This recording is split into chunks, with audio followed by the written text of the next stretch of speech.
साईनाथाय नमः। ॐ श्रीं श्री साईनाथाय नमः। ॐ श्री साईनाथाय नमः। ॐ श्री साईनाथाय नमः। ॐ श्री साईनाथाय नमः। ॐ श्री साईनाथाय नमः। ॐ श्री साईनाथाय नमः। ॐ श्री साईनाथाय नमः। ॐ श्री साईनाथाय नमः। ॐ श्री साईनाथाय नमः। ॐ श्रीं श्री साईनाथाय नमः। ॐ श्री साईनाथाय नमः। ॐ श्री साईनाथाय नमः। ॐ श्री साईनाथाय नमः। ॐ श्री साईनाथाय नमः। ॐ श्री साईनाथाय नमः। ॐ श्री साईनाथाय नमः। ॐ श्री साईनाथाय नमः। ॐ श्री साईनाथाय नमः। ॐ श्रीं श्री साईनाथाय नमः। ॐ श्री साईनाथाय नमः। ॐ श्री साईनाथाय नमः। ॐ श्री साईनाथाय नमः। ॐ श्री साईनाथाय नमः। ॐ श्री साईनाथाय नमः। ॐ श्री साईनाथाय नमः। ॐ श्री साईनाथाय नमः। ॐ श्री साईनाथाय नमः। ॐ श्रीं श्री साईनाथाय नमः। ॐ श्री साईनाथाय नमः। ॐ श्री साईनाथाय नमः। ॐ श्री साईनाथाय नमः। ॐ श्री साईनाथाय नमः। ॐ श्री साईनाथाय नमः। ॐ श्री साईनाथाय नमः। ॐ श्री साईनाथाय नमः। ॐ श्री साईनाथाय नमः। ॐ श्रीं श्री साईनाथाय नमः। ॐ श्री साईनाथाय नमः। ॐ श्री साईनाथाय नमः।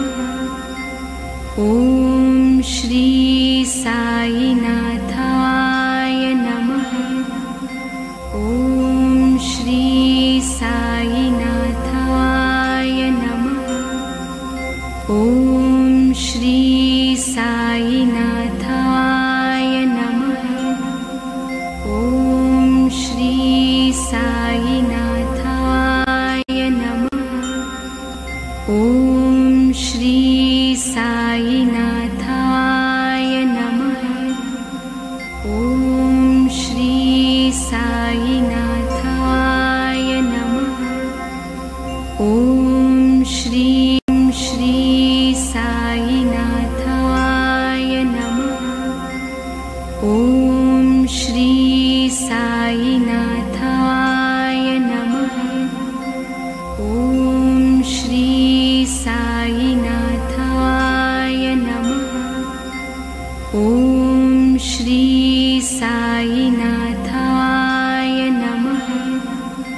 ॐ श्री साईनाथाय नमः। ॐ श्री साईनाथाय नमः। ॐ श्री साईनाथाय नमः। ॐ श्री साईनाथाय नमः। ॐ श्री साईनाथाय नमः। ॐ श्रीं श्री साईनाथाय नमः। ॐ श्री साईनाथाय नमः। ॐ श्री साईनाथाय नमः। ॐ श्री साईनाथाय नमः। ॐ श्री साईनाथाय नमः। ॐ श्री साईनाथाय नमः। ॐ श्री साईनाथाय नमः। ॐ श्री साईनाथाय नमः। ॐ श्री साईनाथाय नमः।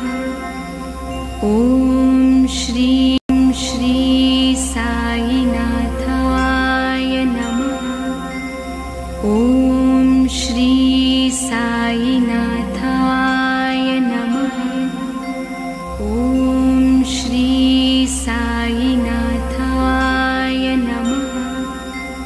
ॐ श्री साईनाथाय नमः। ॐ श्री साईनाथाय नमः। ॐ श्री साईनाथाय नमः। ॐ श्री साईनाथाय नमः। ॐ श्री साईनाथाय नमः।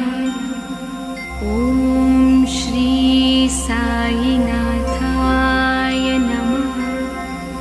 ॐ श्रीं श्री साईनाथाय नमः। ॐ श्री साईनाथाय नमः। ॐ श्री साईनाथाय नमः। ॐ श्री साईनाथाय नमः। ॐ श्री साईनाथाय नमः। ॐ श्री साईनाथाय नमः। ॐ श्री साईनाथाय नमः। ॐ श्री साईनाथाय नमः।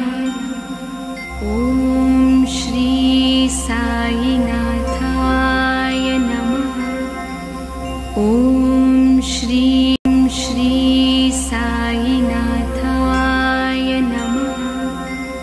ॐ श्री साईनाथाय नमः। ॐ श्री साईनाथाय नमः। ॐ श्री साईनाथाय नमः। ॐ श्री साईनाथाय नमः। ॐ श्री साईनाथाय नमः। ॐ श्री साईनाथाय नमः। ॐ श्री साईनाथाय